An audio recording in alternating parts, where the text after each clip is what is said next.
Oke guys, balik lagi sama gua di sini. Hari ini gua pakai motor AD gua R15. Motornya agak kotor dan langitnya emang mendung juga, jadi gua males nyuci. Hari ini gua mau ke tempat kopi langganan gua, nggak jauh sih dari rumah. Dan hari ini gue mau coba buat nge-review motor ini. Oh, belum diklik. Oke.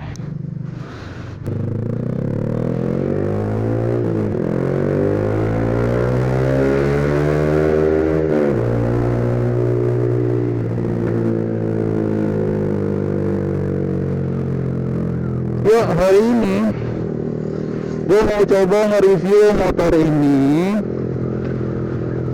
R15 versi 3. Gue udah mungkin pakai sekitar semingguan kali ya pakai motor ini, tukeran sama adik gue. Ya, ini motor adik gue. Ya, kotor sekali motornya ya. Nah, hari ini gue mau nge-review motor ini. Paling perbandingannya sama motor harian gua aja sih, si Vixian. Walaupun gue juga udah pernah sempat coba beberapa kali motor yang lain, walaupun dalam jarak yang cukup dekat.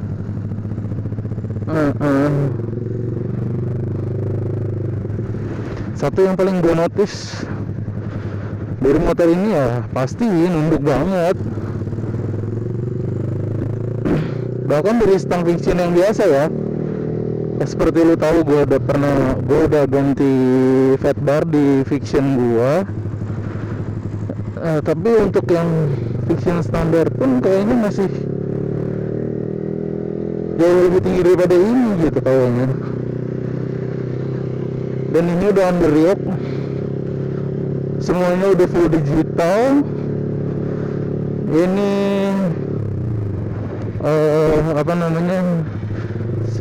switch skill, pas beamnya di sini, bukan di sini, nggak kayak motor pada umumnya. Tapi semua Yamaha kayak gitu. Oke, gue langsung masuk ke poin-poin positif dan poin-poin negatifnya aja ya. Gue juga nggak tahu ada berapanya.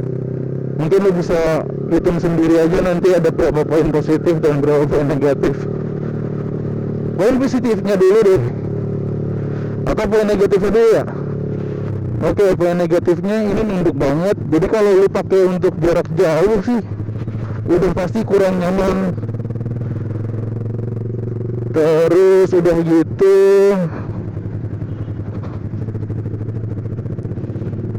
seperti yang lu tahu, ini kan mesin SLHC VVA.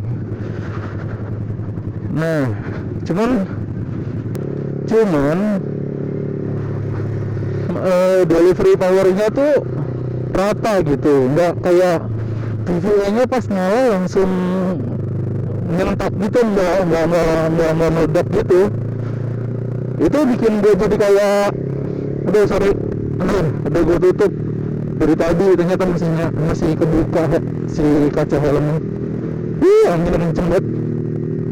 Iya, tadi SLHC VVA. Nah, yang jadi masalah adalah SLHC kan harusnya lumayan tinggi di gigi rendah ya. Cuman ini kayaknya pakai gear yang kecil, jadi peak powernya agak di atas, lebih di atas daripada Vixian gua. Tapi nggak setinggi saat VVA nya nyala. Jadi gue nggak terlalu kayak ngerasa VVA itu kayak ada gunanya gitu loh.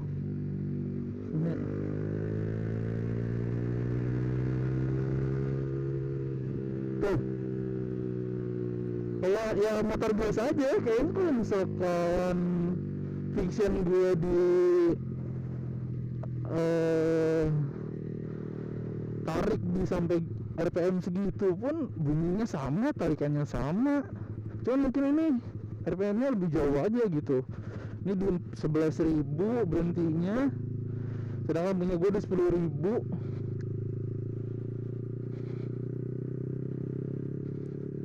Terus apalagi poin negatifnya ya.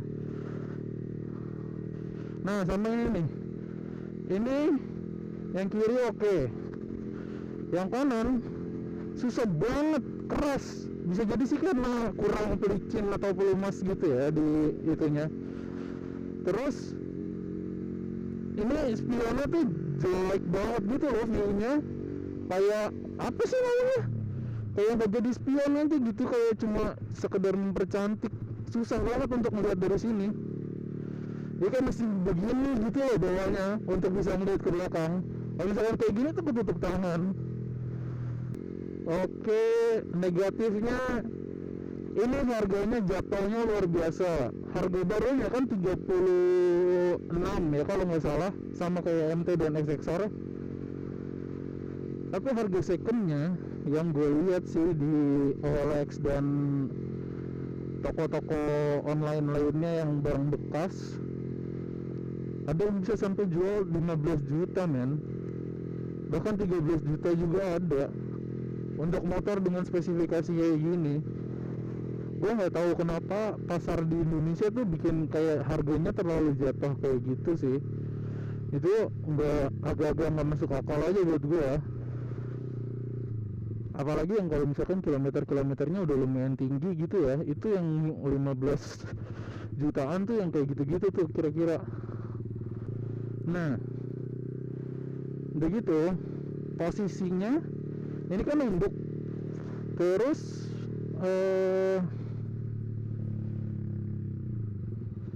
kakinya tuh tinggi banget gitu loh. Jadi kayak dari yang gue biasanya bawa fiction yang agak-agak selonjoran biasa aja gitu, lurus kakinya sama pantat, ini jadi kayak mau lepas. Ini kalau biju nih, ini kayak lo berlindung dan bertahan semuanya dari biji gitu. Asli men, serem banget. Ini kalau misalkan lo ngerem dodok atau gimana ya langsung biji, langsung nggak bisa ditahan pakai kaki karena kaki lo ngadepnya ke arah belakang sih, telapaknya itu jauh banget ke arah belakang. Nah untung ini udah oke. Masuk ke poin positifnya nih. Positifnya juga ini udah pakai assist dan slipper clutch, jadi koplingnya enteng, dan si tuas pedal giginya juga jadi enteng.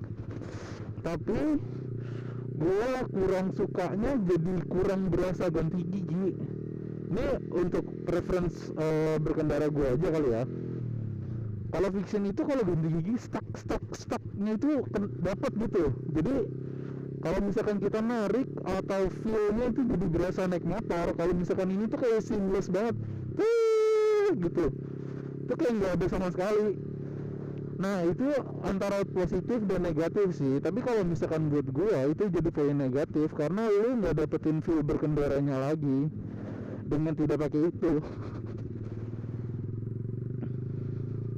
Makanya mungkin kalau kalian yang udah tahu ada CBR yang SP, yang CBR 2.5 SP itu kan dia pakai apa namanya, quick shifter ya. Nah gua sih sama adik gua emang sepakat bahwa kita kurang suka sama quick shifter, karena ya namanya motor laki justru udah ngedapetin powernya dari kopling lo itu gitu.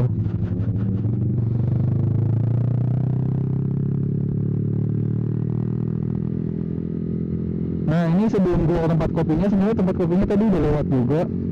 Nah ini gue cuma muter-muter aja sih, sekalian mau nge-review ini motor untuk bikin video ini. Oh nanti gue muter balik di depan.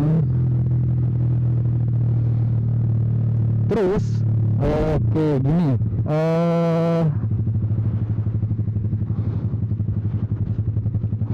positifnya lu akan tidak capek dengan adanya assist and slipper clutch itu.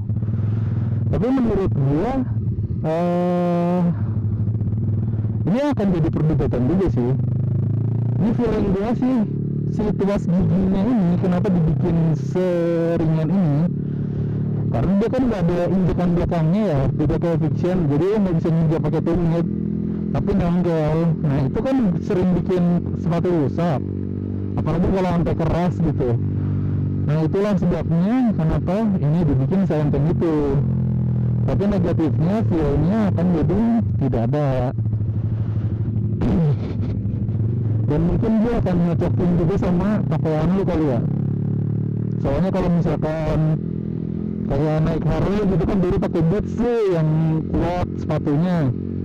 Cuman kalau pakai motor ini kan ya otomatis tuh pakai sepatu running, sneakers, atau sepatu apapun itulah yang sneakers saja yang cocok kira-kira agak sama kayak sporty. Kan sayang gitu kalau misalkan sepatu yang bahannya kayak gitu kan untuk nyongkel tuas gigi, yang apalagi kalau misalkan sampai keras, sayang aja gitu sampai rusak.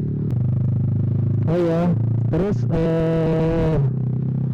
tapi sebenarnya ada gue beli ini nggak nyampe di harga segitu. Ada gue beli motor ini di harga 23-24 juta gitu, dan sudah tidak dalam keadaan standar. Udah pakai knalpot anon produk, udah pakai velg mercesingan. Terus oh iya, kalau misalkan kalian ada yang merasa ini nunduk, yang punya sebelumnya itu kampusnya dulu sama gue yang di Kemanggisan ya, tapi dia ini apa namanya, segitiganya ini ada di bawah lagi cuy, jadi lebih turun lagi. Dia pas pertama kali motor ini datang terus gue nyoba, wah gila, tengkurap asli, di bawah banget. Terus positifnya lagi, oke, ini kan upside down, mungkin bagi sebagian orang kayak agak lebih keras gitu ya, tapi mungkin kalian belum pernah pakai fiction, atau mungkin fiction gue yang udah harus diganti ya suspensinya atau minyaknya udah lama.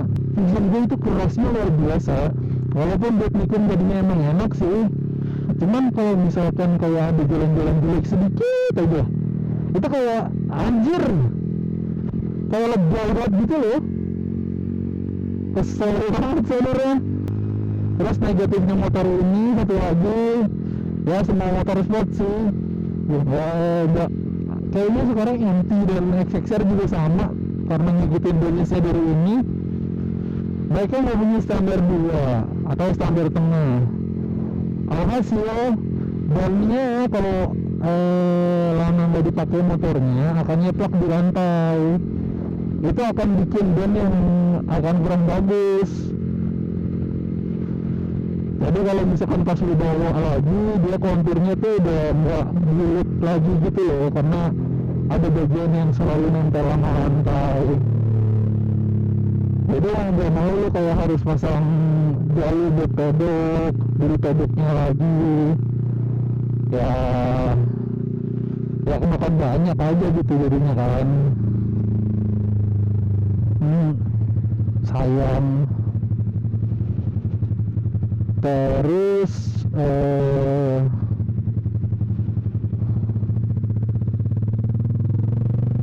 untuk konsumsi BBM ini real time-nya ya. Oke, kita coba cari tempat berhenti yang enak ya. Nah, kita coba berhenti di sini dulu. Oke, sabar. Ini tuh average-nya di 2 liter per 100 km. Sedangkan kalau punya gua, kalau nggak salah kemarin fiction gue itu 2,1 atau 2,3 per 100 km. Jadi ini ternyata lebih irit kalau gue yang pakai.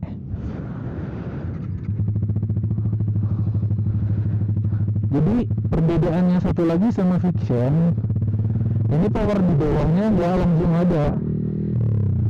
Cuman itu yang bikin sebenarnya lebih nyaman. Itu menurut gue ya positif.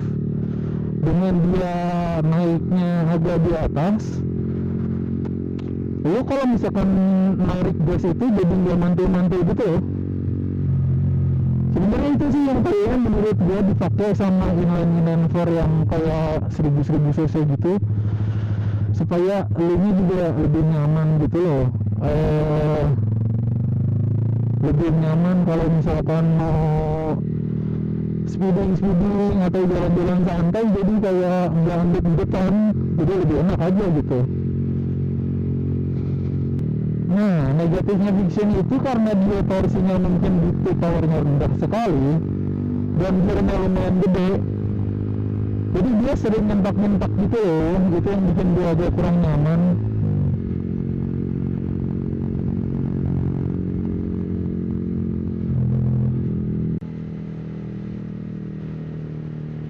Cuman gue sebenarnya udah sayang banget sama Vixion itu karena ada lumayan banyak kenangan yang dibuat sama motor itu. Dia udah nemenin gue cukup lama. Dari tahun 2017 bulan Agustus gue beli motor. Jadi ya lumayan banyak lah ceritanya. Ya itu sampai jatuh, sampai kena tilang, sampai kena tegur satpam sering banget pasti.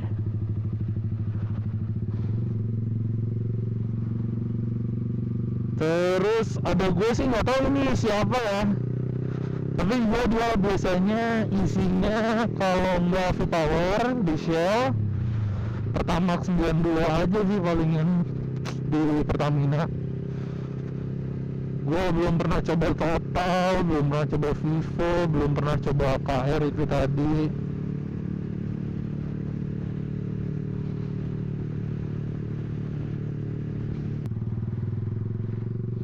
Gue coba berhenti di mana ya?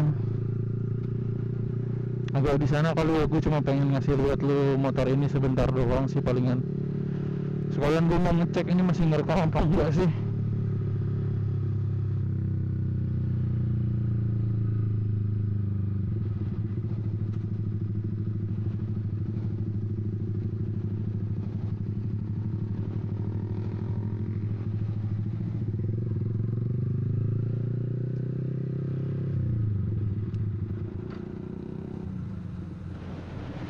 Ya, oke. Masih ngerekam gak sih? Oke, kita udah berhenti sekarang. Nah, ini motornya. Maaf kalau misalkan agak kotor. Nah, ini yang gue bilang Marchesinian. Tapi something in there bilang made in China. Marches ini mana yang dibuat di Cina ya.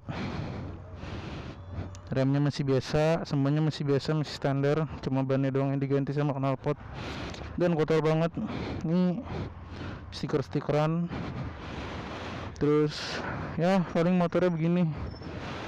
Ini kemarin sempat nggak pakai plat, cuman adek gue milih pakai plat aja supaya biar aman.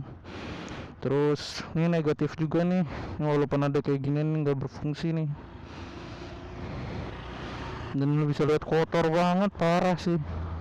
Ini hujan terus hari minggu-minggu ini, jadi parah. Terus ya nih bolong nih. Cuman kalau untuk build quality-nya untuk bagian ini sih sebenarnya bannya agak-agak solid ya, cuman kok kayak kelihatan kurang bagus aja gitu. Ini bagian sininya sih bagus. Waktu itu datang juga bukan kayak gini, di stiker anti monster nih, termasuk sama ini, tapi full decal. Aduh maaf. Jadi warnanya biru apa kalau nggak salah. Terus gue juga yang nyopotin. Nah, sekarang kita jalan aja dulu daripada nanti dimarahin.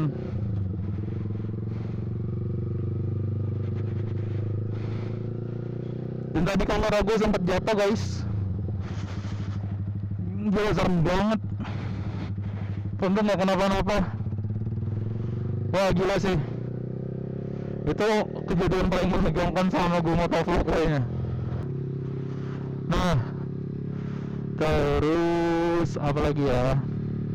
Ya paling itu aja sih. Berarti tadi gue rangkum aja ya. Berarti negatifnya poinnya posisi nunduk, kaki juga agak terlalu tinggi. Paling negatifnya VVA nya kurang berasa menurut gua. Terus tadi nggak ada standar ganda. Oh iya, tadi apa namanya tuh, feel dari tuas apa namanya, giginya nggak terlalu berasa, jadi feel berkendara lu kurang dapet gitu. Oh ini tadi sebenarnya bisa diakalin sih, spionnya agak kurang susah apa, cukup susah untuk dilipet. Jadi kalau misalkan macet-macetan agak susah aja gitu buat melipetnya, karena agak keras. Poin positifnya tadi 1, 2 tarikannya smooth, jadi nggak nyentak-nyentak. Yang kedua, kopling sama tuas pedalnya halus, jadi lu nggak pegel buat megangin kopling lu terus. Terus kaki-kakinya lebar. Oh iya, sama shocknya empuk sekali, beda sama Fiction. Fiction tuh kerasnya minta ampun guys, parah. Dan motor ini ya cukup halus. Jadi ya paling segitu aja sih. Tadi kekurangannya ada 4-5, kelebihannya ada cuma 3 doang ya. Apalagi ya? Oh, untuk build quality menurut gua R15 ini lebih sih daripada Fiction. Dan